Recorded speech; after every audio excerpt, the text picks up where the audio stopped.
Mr. Paul Allender from Cradle of Filth. What's going on, brother? All right, man. Good. It's going great. So, the latest album, Darkly, Darkly, Brandon Savarsa.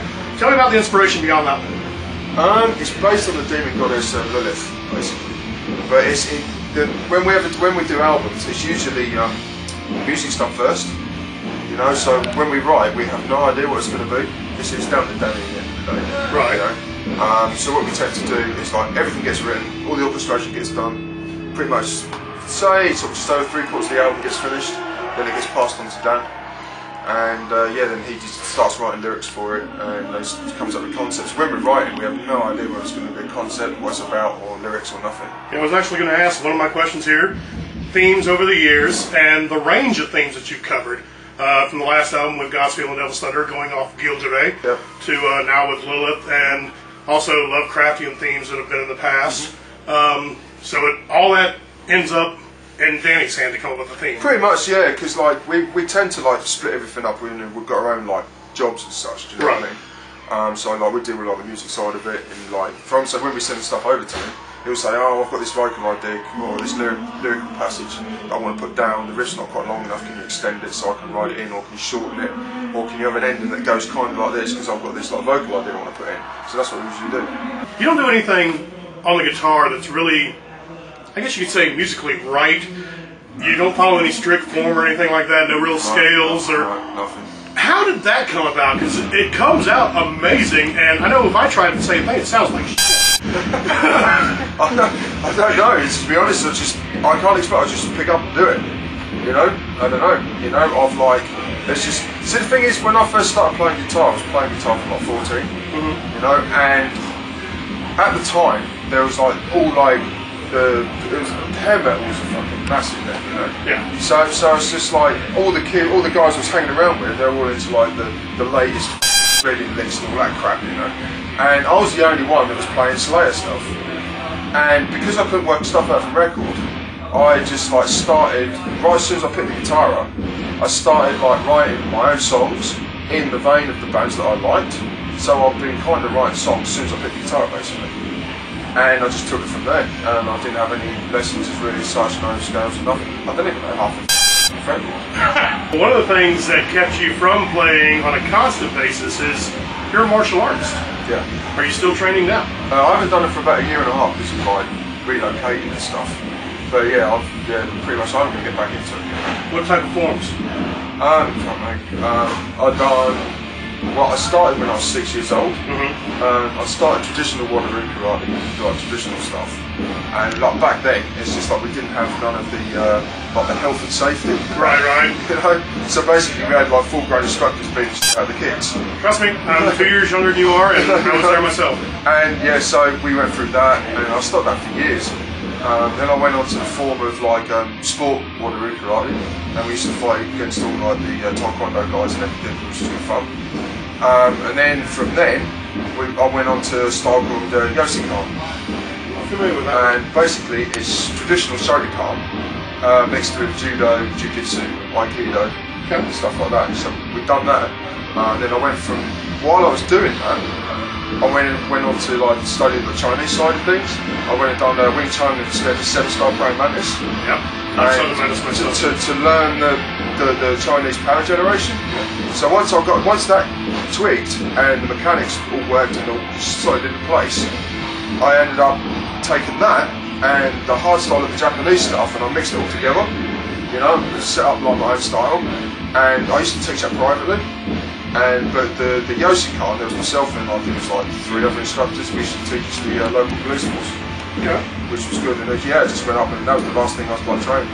So, are you looking to go back to teaching your style and possibly doing tournament fighting, or is it just more for you for the discipline? Just discipline, you know. I don't think I'll ever like teaching it. You know, I just do it for myself. I mean, teaching takes up. I mean, I used to teach kids all the time and stuff on like every like weekends and like 3 nights a week was down at the police station. Well, one of the next albums for Cradle is actually coming out this year. It was finished up last year. Midnight in the Labyrinth. Possibly this year. Possibly this year. Still not completed? It's kind of complete, but it's down to the label at the end of the day. You know, we've got a few choirs we've got to put on there. We've had, all the orchestration's done. Well, basically what it is, it's like songs off the first 4 albums. Right. You know, select few, and it's just pure orchestral pieces. No guitars, no vocals, no nothing, just film score type stuff. Okay. You know, and yeah, so that's coming. I'm hoping it's going to be at the end of this year. But we also toying with the idea of thinking about like releasing a DVD. So we might do the DVD and the album as one complete package. But it's down to the label at the end of the day, so we have to see what they say. One of your other prizes is Auditorium. Yeah. Tell me a little bit about that. I'll just basically, it's I've been using Photoshop now for about 12, 13 years now, and it's basically what it is. I've take photographs of like people with textures of anything really, to be fair, and I completely f*** around with it in Photoshop and make really sick images. You know? What inspires you when you look at a particular picture that you're taking and you go to put it in Photoshop? What inspires a particular theme in a piece to you? Absolutely nothing, so I make it up as I go along. Same as I do when I'm writing music. I have no idea what it's going to be like at the end of it. Well, you're revamping the site right now, right? Yeah, it's coming. It's going to be done.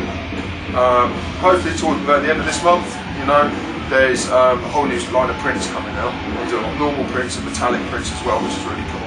And also there's t-shirts coming out. And what's the website for it again? There's Allender.co.uk. It's not really rocket science, is it? As well as you say it better than me.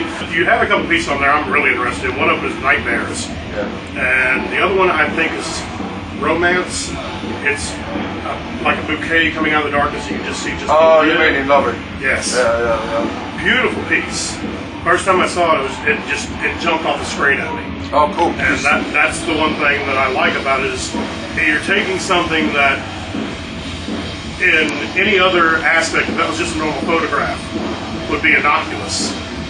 But you give it this twist, and I guess you could say, take it from the light into the shadow. Yeah, kinda. I suppose. Yeah, kinda. I mean, it's usually with the pieces I put together, there's usually, I don't know, anything that because in Photoshop they usually end up like about 100 layers in there, and like sort of like 2 gig in size by the time I finish with it, and it can be anything from like 3 photographs to like 50 photographs. There's separate images and stuff in there to build it up. You know, the t-shirt I've got coming out at the moment is there's a piece I've done. It's called Cthulhu Rising, and I basically took, when I was in Belgium on the press trip last year, you know, it was Christmas time. I took a picture of the Brussels town hall with my iPhone, and yeah, so that's pictures coming out as a print. I've got like Cthulhu tentacles coming out, reaching for the sky. And so that's coming up on a shirt, and then the In Loving one, if that goes well, the In Loving one's going to be the next one for a shirt. That's definitely one I'll be buying. I want that print. There's actually 4 others that say not for sale on it, which they were the ones that really jumped out at me. It looks like a series.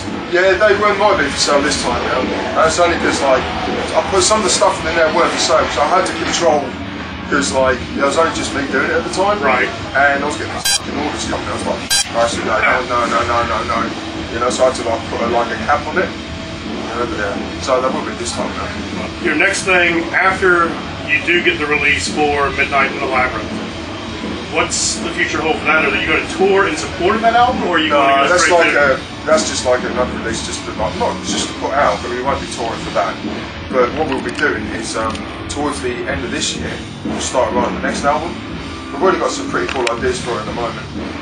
Some pretty sick stuff, weird stuff as well. You know, we're starting to mix orchestral stuff, but with really twisted like sound effects and stuff, real like synthy stuff this time. You know, so we're going like in a bit more of a different direction with it, but it's ridiculously fast. So are you looking, when you're out on the road, do you kind of sit on the bus at times and just come up with something, throw it down a track, or keep it all in your head? Head mainly, you know, and just like write it down. But other than that, you need, because I mean, what we tend to do, we tend to actually like release an album and then we don't write anything after the album, because we spend the whole year getting more influences, getting more inspirations and stuff like this, you know, and then completely forget about the album we've written. Then that way, that's how come we've managed to make each album sound different. Well, so we've been told different, but right. You know, it's just like, so each album's got its own twist. Would you say you had a favourite or a proudest moment? Not so much favourite, because I really like all of them, to be fair. I really like Dusk and Embrace. You you know. But then again, like this new one as well. It's fucking, yeah. That's sick. Yeah, you know. Paul, we appreciate it. Great Thank show you, tonight, thank you. and looking forward to it. The Absolutely. next one, onward and upward to the next best. Cool, take care. Thank Thanks. you very much.